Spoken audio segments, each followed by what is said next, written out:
What's good, YouTube? It's your man BG Tech Life, and today we're talking about the Samsung Galaxy A15. This is the budget device I've been using. This is content I like to do about all the devices I get. If somebody asks me, hey BG, give me 5 reasons to buy the Samsung Galaxy A15, this is what my response would be. Let's get into it. They're doing it again.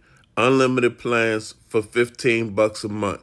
3 months of service, $45 for unlimited cell phone service. The BG Tech Life YouTube channel has partnered with Mint Mobile. That way we can offer you guys some real savings right now as we speak. You don't have to leave the house. You don't have to go to a courier store. You can go right online, and in 15 minutes, you can get cell phone coverage, 5G cell phone coverage, for as cheap as $15 a month. Mint Mobile runs on the nation's largest 5G network. You can get the traditional physical SIM card, or you can get an eSIM card. All you have to do is click the link in my description and start the savings today. Spending a ridiculous amount of money on 5G cellular service is a thing of the past. You one click away from insane savings.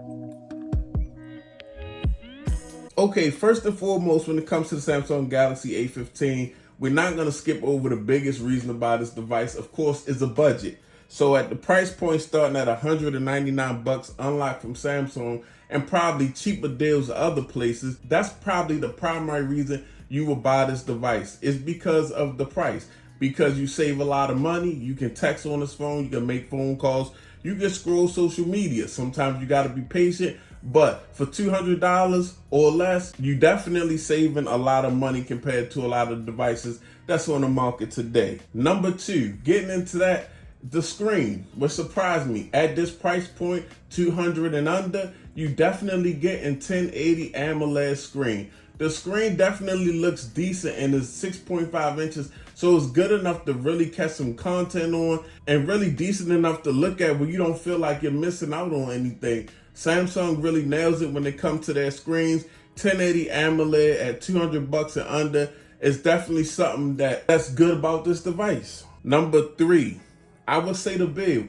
The build on this device is definitely a plastic build, but these companies are finding a way to basically jazz up the plastic build, make it seem like a faux or makeshift aluminum type device, titanium type device. It just has a good look and aesthetic. They've added a little weight, so it doesn't look crazy cheap or feel crazy cheap in your hand. So I say that's one thing I like about this device over Samsung A series devices and other budget devices of the past. It doesn't feel super cheap off the break or immediately look super cheap to the eye. The only thing that's a throw off to me that I wish they would kind of fix, even though I don't think they're going to do anything at this price point, is the teardrop notch. I don't like that, but it is what it is, $200. Now, number 4, what surprises me and what's normally off about budget devices, if you go to any store and buy an unlocked budget device, it's going to be a couple versions of Androids back a lot of times.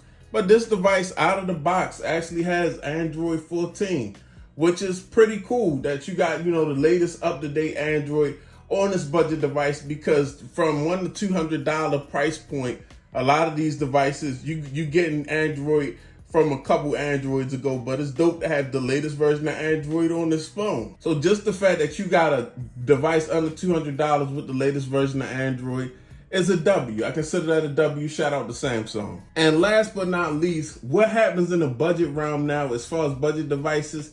This device still can use a micro SD card, so you can the storage really fast by putting a micro SD card in here.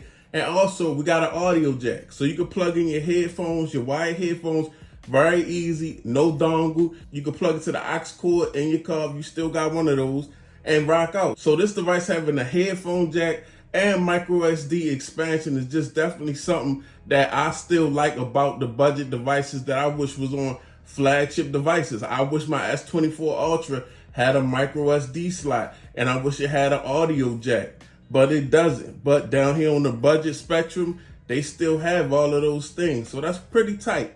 But those are my 5 things that I just wanted to share. If somebody asked me for 5 reasons to buy this device, those would be the 5 reasons, and we'll probably come out with a video about the 5 reasons not to buy this device. If you want to hear those reasons about not to buy this device, Put it down in the comment section and let me know what y'all think about the reasons that I said to buy this device. But it's your boy BG Tech Life. This is the Samsung Galaxy A15. If you're not subscribed, get subscribed. I'm out.